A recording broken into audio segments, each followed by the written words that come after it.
नमस्कार, आप सभी का स्वागत है यूट्यूब चैनल कुमार फाइनेंस पर। इस वीडियो में हम बात करेंगे technology company BLS international services limited के बारे में, जिसका business visa, passport, counsellor, consulting services का है। और प्रेजेंट टाइम में 62 ऐसे कंट्रीज है जहां पर इस कंपनी का बिजनेस फैला हुआ है और 36 गवर्नमेंट्स अक्रॉस द वर्ल्ड ऐसे हैं जो इस कंपनी के क्लाइंट है। Visa, passport, consulting services provide करने वाले अगर ओवरऑल हम कंपनीज के बारे में बात करें, वर्ल्ड मैप पर आपको तीन ही मेजर कंपनीज देखने को मिलेंगी और BLS international services limited one of them है। प्रेजेंट टाइम में जो 62 से ज्यादा देशों में इस कंपनी का बिजनेस फैला हुआ है, उसके लिए वर्ल्ड वाइड इसने 2325 ऑफिसेज सिचुएट कर रखे हैं, जहां से ये अलग अलग क्लाइंट को अपने सर्विसेज ऑफर करती है। दोस्तों, ओवरऑल आईटी सेक्टर में जो अलग अलग इंडस्ट्री से बिलोंग करने वाली कंपनी है, पिछले एक साल का परफॉर्मेंस देखा जाए तो मैक्सिमम कंपनीज के शेयर ने निगेटिव या बहुत मामूली रिटर्न दिया है पॉजिटिव साइड में अपने क्लाइंट को। लेकिन बीएलएस इंटरनेशनल सर्विसेज लिमिटेड एक ऐसा स्टॉक है जो इस पीरियड में भी 300% के आसपास एक मल्टी बैगर रिटर्न दिया है।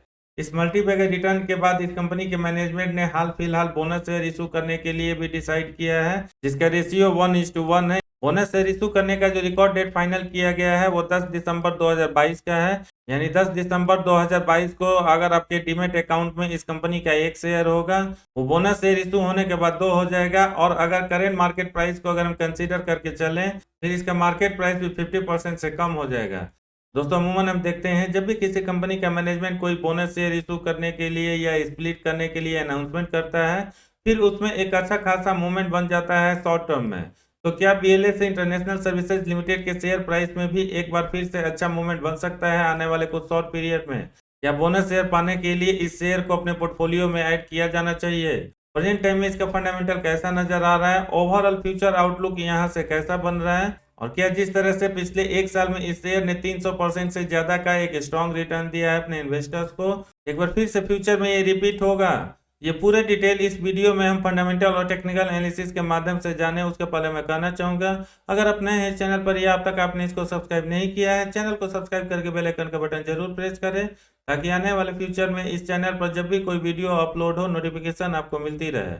दोस्तों, बीएलएस के फंडामेंटल को समझने के लिए सबसे पहले कुछ की मैट्रिक्स पर नजर डालें तो मार्केट कैप इसका 7,619 करोड़ का है। इस शेयर में जिस तरह से पिछले एक साल में जबरदस्त रैली आती हुई देखी, इसलिए इसका वैल्यूएशन थोड़ा सा हायर साइड में जाता हुआ दिख रहा है और स्टॉक भी 52.8 है। आरओसी और आरओई इस इंडस्ट्री से बिलोंग करने वाली दूसरे स्टॉक की तरह ठीक ठाक माना जा सकता है, क्योंकि ये 22.3 और 21.6% है। इस शेयर का करेंट मार्केट प्राइस जो 371 रुपये चल रहा है, अपने बुक वैल्यू 32 रुपये 10 पैसा के कंपेरिजन में 11 गुना ज्यादा है। फेस वैल्यू भी इसका मात्र 1 ही रुपया है। इसलिए अगर इस शेयर का मार्केट प्राइस अगर हम 10 रुपया के फेस वैल्यू के साथ करके देखें, करेंटली ये 3711 रुपया होना चाहिए।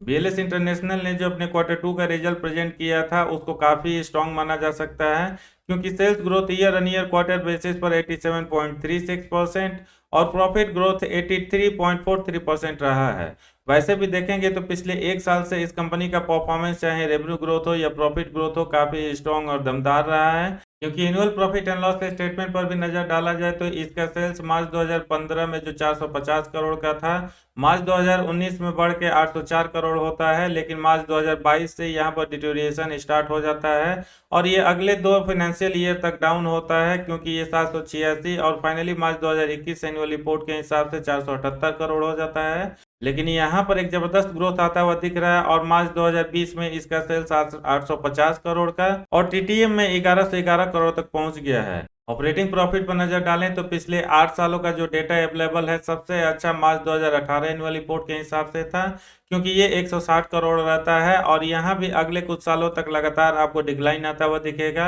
और सबसे कम पिछले 4-5 सालों में 41 करोड़ का मार्च 2021 एनुअल रिपोर्ट में होता है और यहाँ भी एक जबरदस्त जंप आता हुआ दिख रहा है सेल्स ग्रोथ की तरह। और मार्च 2022 और टीटीएम के अकॉर्डिंग ये बढ़ के 108 और 149 करोड़ तक पहुंच गया है। ओपीएम परसेंटेज उसी के अकॉर्डिंग आपको फ्लक्चुएट होता हुआ दिखेगा और यहाँ भी पिछले 3 साल में 9% से बढ़ के 13% तक आ चुका है। अर्निंग पर शेयर भी इसका नेट प्रॉफिट और ओपीएम के परसेंटेज की तरह पिछले 2-3 सालों में अच्छा खासा ग्रोथ दिखाया है और ये 2 रुपये 45 पैसा से बढ़ के 5 रुपये 43 पैसा फाइनेंशियल ईयर 2022 में और टीटीएम में 7 रुपये 5 पैसा तक पहुंच गया है। अगर हम ओवरऑल इसके परफॉर्मेंस को परसेंटेज वाइज देखें पिछले कुछ सालों में इसने कैसा दिया है, तो कंपाउंडेड सेल्स ग्रोथ पिछले 5 साल में मात्र 6% का और पिछले 3 साल में मात्र 2% रहता है, जिसमें एक अच्छा खासा जंप आता हुआ दिख रहा है और पिछले 1 साल में ये ग्रो करके 67% हो जाता है। और यही वो एक मेजर फैक्टर है जिसकी वजह से इस शेयर के प्राइस में भी पिछले 1 साल में सबसे अच्छा रिटर्न बनता हुआ दिख रहा है और ये 300% के आसपास रहता है। कंपाउंडेड प्रॉफिट ग्रोथ इस कंपनी का पिछले 5 साल और 3 साल में 17 से लेकर 14% के रेंज में होता है और यहाँ भी एक बहुत बड़ा जंप आता हुआ दिख रहा है पिछले 1 साल में और ये 70% तक पहुंच गया है। अगर हम स्टॉक प्राइस सीएजीआर पे नजर डालें तो ये कंपनी पिछले 3 साल में एक तरह से मल्टीबैगर रिटर्न देती हुई दिख रही है, क्योंकि पिछले 5 साल में ये 26% रहता है, लेकिन पिछले 3 साल में ये 124% और पिछले 1 साल में ये 286% होता है। मार्केट कैप के हिसाब से इस कंपनी का बैलेंस शीट भी काफी स्ट्रांग माना जा सकता है, क्योंकि प्रेजेंट टाइम में रिजर्व इसके पास 639 करोड़ का, जबकि इसके ऊपर मात्र 7 करोड़ का कर्ज है। शेयर होल्डिंग पैटर्न फिलहाल इस कंपनी का काफी स्ट्रांग माना जा सकता है, क्योंकि प्रोमोटर्स की होल्डिंग पिछले कई क्वार्टर से लगातार 74.5% के आसपास है। एफआईज की होल्डिंग पिछले 3 क्वार्टर में 1.36% से बढ़ के 6.67% तक पहुंच गया है। डीआईज की होल्डिंग शुरू से ही ना के बराबर है और फिलहाल ये भी मात्र 0.05% है, जबकि पब्लिक की होल्डिंग में थोड़ी सी आपको गिरावट होती हुई दिखेगी और ये 24% से कम होकर 18.5% तक पहुंच गया है। दोस्तों, जैसा कि हमने देखा पिछले कुछ क्वार्टर्स का रिपोर्ट हो या पिछले 1-2 साल का रिपोर्ट हो, इस कंपनी का परफॉर्मेंस काफी स्ट्रांग रहा है ओवरऑल अपने बिजनेस में। इसलिए करंट टाइम में इसका शॉर्ट एनालिसिस भी काफी अच्छा नजर आएगा और प्रेजेंट सिनेरियो में देखा जाए तो फेवर में स्ट्रेंथ 10, अपॉर्चुनिटी 3, टोटल 13 का स्कोर हो रहा है और अगेंस्ट में मात्र एक वीकनेस निकल कर आ रहा है। दोस्तों, जिस तरह से पिछले कुछ महीनों से लगातार इस शेयर में एक अच्छा खासा मोमेंटम बना है और मात्र 3 ही महीनों में इसने अपने इन्वेस्टर्स को करीब 51.5% के आसपास स्ट्रॉन्ग रिटर्न दिया है, उस हिसाब से देखा जाए तो शॉर्ट टर्म से लेके लॉन्ग टर्म इन्वेस्टर का इंटरेस्ट इसमें लगातार इंक्रीज होना चाहिए। और उसको समझने के लिए अगर हम इसके वॉल्यूम एनालिसिस पर नजर डालें तो चाहे पिछले 1 महीना का डेटा हो, 1 सप्ताह का डेटा हो या यस्टरडे का डेटा हो, उस तरह से डिलीवरी का परसेंटेज हाई होता हुआ नहीं दिख रहा है, क्योंकि ये 39%, 43% और 37% के रेंज में रहता है। हालांकि पर्सनली मैं ऐसा मानता हूं, अगर किसी शेयर में डिलीवरी का परसेंटेज 30 के ऊपर रहता है, भले ही हम उसको बहुत अच्छा ना माने लेकिन उसको ठीक ठाक माना जा सकता है, क्योंकि इस शेयर में डिलीवरी का परसेंटेज लगातार 40% या इसके आसपास बना हुआ है और ट्रेडिंग क्वांटिटी भी लगातार इंक्रीज होता हुआ दिख रहा है, क्योंकि ये 14 लाख, 17 लाख और 19 लाख तक पहुंचता है। इसलिए यहाँ पर हम कंसीडर करके चल सकते हैं, चाहे ट्रेडर हो या इन्वेस्टर हो, एटलीस्ट प्रेजेंट टाइम में उनका इंटरेस्ट इस शेयर में बना हुआ है। दोस्तों, इस स्टॉक के इन्वेस्टमेंट चेकलिस्ट पर नजर डालें तो जैसा कि हमने देखा इसका वैल्यूएशन थोड़ा सा हायर साइड में है, इसलिए इंट्रिंसिक वैल्यू रेड जोन में है। ये अपने इन्वेस्टर्स को बहुत अच्छा डिविडेंड ऑफर नहीं करता है, इसलिए डिविडेंड रिटर्न्स रेड जोन में है। और करंट टाइम में चूंकि ये एसएम लिस्ट में भी आ चुका है, इसलिए ये पार्ट भी आपको रेड जोन में ही देखने को मिलेगा। बाकी 5 parameter ROE versus FD rates, entry point, default probability, quality checks, growth score green zone में है।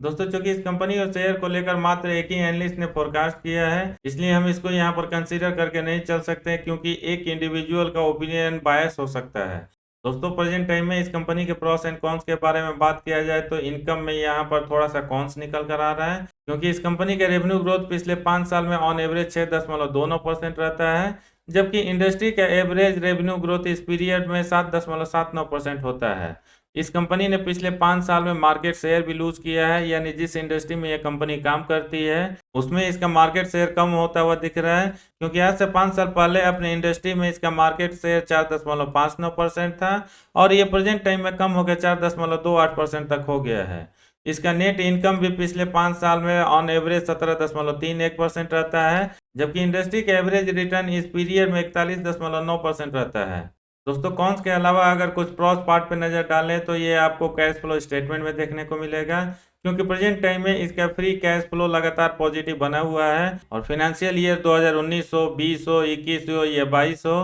केवल एक बार के लिए ये 40 करोड़ के आसपास है और मार्केट कैप को देखते हुए इसको भी हम अच्छा मान सकते हैं। बाकी पिछले 3 फाइनेंशियल ईयर में लगातार ये 100 करोड़ के ऊपर बना हुआ है। दोस्तों, finally BLS international services limited के फ्यूचर आउटलुक को समझते हुए इस शेयर को अपने पोर्टफोलियो में ऐड करना चाहिए या अवॉइड करना चाहिए, इसके बारे में बात करें उसके पहले कुछ टेक्निकल डेटा देख लेते हैं, ताकि आइडिया लग सके अगर कोई भी ट्रेडर शॉर्ट टर्म के लिए इसमें कॉल लेना चाहें किस साइड में उसको जाना चाहिए। दोस्तों बीएलएस के टेक्निकल डेटा को समझने के लिए सबसे पहले मैंने वन डे का डेटा अप्लाई कर रखा है, जो स्पेसिफिकली कुछ ट्रेडिंग सेशन के लिए काफ़ी रिकॉग्नाइज किया जाता है। वन डे ट्रेडिंग सेशन के अकॉर्डिंग अगर हम इसके मूविंग एवरेज पर नजर डालें तो हर तरफ बुलिश पैटर्न बनता हुआ दिख रहा है, क्योंकि इस शेयर का करेंट मार्केट प्राइस अपने 5 डीएमए से लेकर 200 डीएमए के ऊपर ट्रेड कर रहा है। बाकी टेक्निकल इंडिकेटर्स में जो 7 इंडिकेटर्स यहाँ पर दिए हुए हैं, इसमें 6 बुलिश इंडिकेशन जबकि एक न्यूट्रल इंडिकेशन दे रहा है। मूविंग एवरेज क्रॉस ओवर भी शॉर्ट टर्म से लेके लॉन्ग टर्म में बुलिश इंडिकेशन ही देता हुआ दिख रहा है।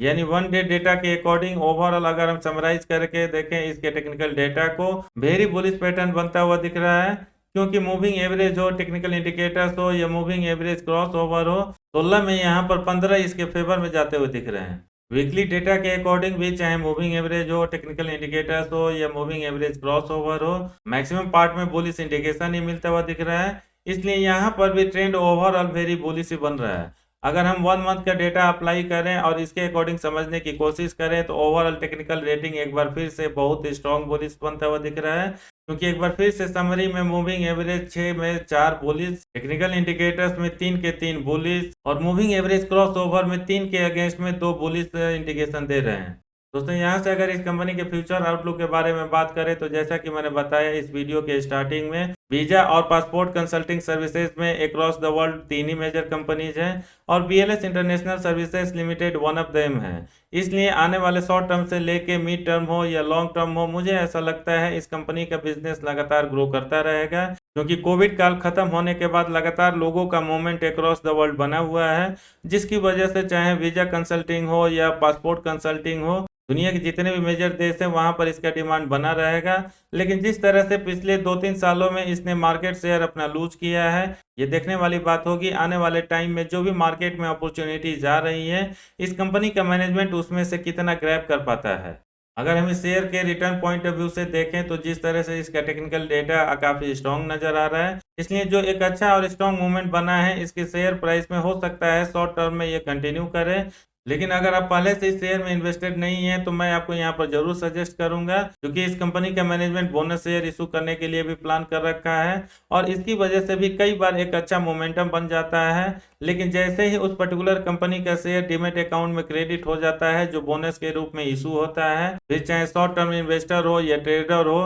प्रॉफिट बुकिंग स्टार्ट कर देते हैं, जिसकी वजह से उस पर्टिकुलर शेयर के प्राइस में अच्छा खासा करेक्शन भी हो जाता है। और इसका एग्जाम्पल अगर देखें तो पिछले 1.5-2 सालों में आप आईईएक्स को देख सकते हैं, आईआरसीटीसी को देख सकते हैं, जिनके शेयर प्राइस में बोनस शेयर इशू होने से पहले जबरदस्त मूवमेंट बना, लेकिन जैसे ही बोनस शेयर क्रेडिट हुआ डीमेट अकाउंट में, लगातार उनमें नेगेटिव या साइडवेज ट्रेंड बना रहा, क्योंकि बीएलएस इंटरनेशनल सर्विसेज लिमिटेड का शेयर भी एक लिमिटेड क्वांटिटी में मार्केट में ट्रेड कर रहा है। लेकिन जैसे ही 1:1 के रेशियो में बोनस शेयर क्रेडिट हो जाएगा अलग अलग डीमेट अकाउंट में, बहुत सारे ट्रेडर और इन्वेस्टर ऐसे होंगे जो क्वांटिटी को कम करने की कोशिश करेंगे और फिर इस शेयर में निगेटिव या साइडवेज मूवमेंट बन सकता है। और जिस तरह से ये शेयर पिछले 1 साल में लगातार अप ट्रेंड में रहा है, यहाँ पर एक बड़ा डाउन ट्रेंड बनता हुआ दिख सकता है, क्योंकि इस शेयर का वैल्यूएशन भी प्रेजेंट टाइम में थोड़ा सा हायर साइड में जाता हुआ दिख रहा है। इसलिए अगर आप मिड टर्म से लेके लॉन्ग टर्म तक के लिए इस शेयर को अपने पोर्टफोलियो में ऐड करना चाहते हैं, मेरा सजेशन रहेगा फॉर टाइम बिंग अगर इस शेयर को अवॉइड करें तो बेटर है। लेकिन अगर आप शॉर्ट टर्म के लिए इस शेयर में कोई बेट लेना चाहते हैं पॉजिटिव साइड में, इसके टेक्निकल डेटा के अकॉर्डिंग आप अपना कॉल ले सकते हैं। इस वीडियो में इतना ही है, कैसा लगा कमेंट करके जरूर बताएं, पसंद आए तो लाइक का बटन प्रेस करके अपने सर्किल में इसका लिंक उनके साथ जरूर शेयर करें जो BLS international services limited share में इंटरेस्टेड है। पूरा वीडियो देखने के लिए धन्यवाद। जय हिंद।